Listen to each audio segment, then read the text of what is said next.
হায় আমার জাতি যদি সারাদিন কিছু নাও করত, ঘুমানোর আগে যদি হাত দুটা উঠায় বলতো, মালিক তুই জানিস পিঠের টান পেটের টান, সারাদিন তোর কাছে আসতে পারি না, তুই ডাকছ আমি শুনছি, তারপরও আমি তোমার কাছে আসতে পারি না, এখন তো ঘুমাইতে চললাম, সকালে তুমি উঠাইলে উঠবো, নাইলে আর উঠা হবে না, আমি তোমার কাছে মাপ চায়া ঘুমাইতেছি মালিক, তওবা করে ঘুমাইতেছি।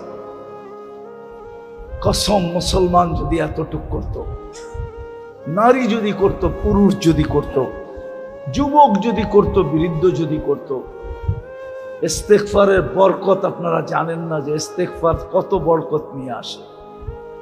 ওলামাদের থেকে জেনে নিয়েন ইস্তেগফারের বরকত কি।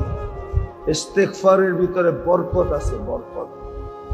তাইলে আমাদের ঘাম, মাথার ঘাম পায়ে ফেলতে হতো না, এত বরকত হইতো আমাদের কামাইতে, রুজিতে, আমাদের ঘরে, আমাদের জীবনে। খোদার কসম আমরা বরকত বেচেই চলতে পারতাম।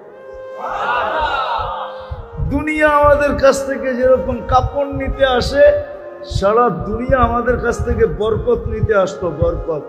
কমসে কম আমার জাতিরে যদি আমি বুঝাইতে পারতাম যে ঘুমের সময় তওবা করে ঘুমাও, করবেন তওবা, আজকে বানাবেন অভ্যাস, পড়বেন আলহামদুলিল্লাহ, হ্যাঁ না অকৃতজ্ঞ হয়ে উঠবেন?